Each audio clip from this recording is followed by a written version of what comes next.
نکاح کرو ان عورتوں سے جو تمہیں پسند آئے، تمہارے من کو بھائے، ان سے نکاح کرو۔ تو چونکہ مطلقاً نکاح کا حکم آیا کہ نکاح کرو ان سے جو تمہیں پسند آئے، تو کیا ساری دنیا پسند آئے تو ساری دنیا سے نکاح کر لیں؟ تو قید لگائی، فرمایا کتنی پسند آئے تو کتنے نکاح کریں؟ فرمایا مثنا و ثلاثہ و رباع، دو دو، تین تین، چار چار۔ پھر کہا فَإِنْ خِفْتُمْ أَلَّا تَعْدِلُوا فَوَاحِدَةً، اور اگر ان کے درمیان انصاف نہ کر سکو تو پھر ایک ہی کرو۔ اگر اس آیہ کریمہ کا مفہوم لوگ سمجھ لیتے تو شاید ٹی وی پر بیٹھ کر کے اسلام کے خلاف بھونکتے نظر نہ آتے۔ یہ بات ہے کہ دیکھو اسلام کیا بات کرتا ہے، اسلام تو اعتدال اور عدل کی بات کرتا ہے اور پابند کرتا ہے ایک کے لیے۔ ہمارے علماء تفسیر میں فرماتے ہیں یہ مثنا ثلاثہ و رباع اباحت کے لیے ہے کہ تمہارے لیے مباح ہے، اور فَإِنْ خِفْتُمْ أَلَّا تَعْدِلُوا فَوَاحِدَةً یہ وجوب کے لیے کہ اگر انصاف نہ کر سکو تو واجب ہے کہ ایک ہی پر اکتفا کرو۔ اس سے بڑھ کر خوبصورت بات اور کیا ہو سکتی ہے؟ اس سے بڑھ کر کے خوبصورت قانون اور کیا ہو سکتا ہے؟ میرے پیارے آقا صلی اللہ علیہ وسلم کے پیارے دیوانوں، دو ایک سے زائد کو مباح قرار دیا اور انصاف نہ کرنے کی صورت میں واجب کر دیا کہ اگر انصاف نہیں کر سکتے تو ایک ہی پر اکتفا کرو۔ میرے پیارے آقا صلی اللہ علیہ وسلم کے پیارے دیوانوں، اس سے پتا چلا کہ اگر ایک سے زائد ہو تو انصاف ضروری، انصاف نہ کرنے کی صورت میں جو ہے وہ ایک پر اکتفا ضروری۔ اب میرے آقا صلی اللہ علیہ وسلم فرماتے ہیں کہ نکاح لوگ کبھی کسی وجہ سے کرتے ہیں، کبھی کسی وجہ سے کرتے ہیں۔ نکاح کرنے کے لیے حدیث پاک کا مفہوم ہے کہ چار صورتیں ہیں عام طور پر جس کی وجہ سے لوگ نکاح کرتے ہیں۔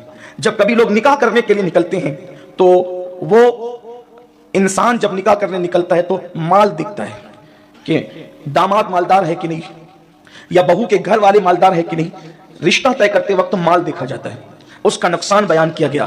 اگر جو صرف مال دیکھ کر نکاح کرے، صرف مال دیکھ کر، تو اللہ تعالیٰ اس پر غربت مسلط کر دیتا ہے۔ یعنی جنہوں نے صرف مال دیکھا اور مال کی بنیاد پر جنہوں نے نکاح کیا، اور میں سمجھتا ہوں کہ شاید اللہ کے حبیب صلی اللہ علیہ وسلم کا یہ فرمان کہیں نہ کہیں ہم سے فراموش ہو رہا ہے کہ جب ہم رشتہ دیکھنے کے لیے نکلتے ہیں تو بیٹی وہاں دیں گے جو مالدار گھرانہ ہے، اور بہو وہاں سے لائیں گے جو مالدار گھرانہ ہے۔ یعنی لالچ لالچ اور لالچ۔ میں یہ بھی نہیں کہتا کہ آپ کسی کو بھی اٹھا کر کے دے دیں، کم از کم یہ تو ہونا چاہیے کہ آپ بیٹی جہاں دے رہے ہیں تو وہ آپ کی بیٹی کو خوش رکھ سکے، کم سے کم کھانا پانی دے سکے، اچھا لباس دے سکے، اچھے مکان میں رکھ سکے، یہ تو ہونا ہی چاہیے۔ اور جو نان و نفقہ نہ دے سکے اس کے لیے نکاح بھی جو ہے وہ میرے آقا صلی اللہ علیہ وسلم نے لازم قرار نہیں دیا ہے، بلکہ بعض صورتوں میں تو اس کو منع کیا گیا ہے جو نان و نفقہ نہیں دے سکتا۔ تو میرے پیارے آقا صلی اللہ علیہ وسلم کے پیارے دیوانوں، اللہ اکبر، تو مال کی وجہ سے جو نکاح کرتے ہیں اللہ تبارک و تعالیٰ ان پر غربت مسلط کر دیتا ہے۔ لیکن یہاں حال تو یہ ہے کہ داماد کا سٹے کا کاروبار ہو چلے گا، سود کا کاروبار ہو چلے گا، رشوت سے کماتا ہو چلے گا، لوگوں پہ ظلم کر کے کماتا ہو چلے گا، حرام لقمہ کھاتا ہو چلے گا، لیکن غربت نہیں چلے گی۔ مال مال مال مال کی محبت نے تباہ کر دیا۔ قرآن کہتا ہے الہاکم التکاثر حتی زرتم المقابر، کہ ہلاک کر دیا تم کو مال کی زیادہ طلبی نے، یہاں تک کہ تم قبر کے منہ تک پہنچ گئے، یہاں تک کہ تم قبر کے گڑے تک پہنچ گئے۔ میرے پیارے آقا صلی اللہ علیہ وسلم کے پیارے دیوانوں، صرف مال دیکھ کر کے نکاح نہ کرو۔ اگر مالدار گھر سے بہو لاؤ گے تو وہ اٹھا کر دے کیا دیں گے؟ اور کون دیتا ہے؟ اپنی ساری جائیداد اٹھا کر کے۔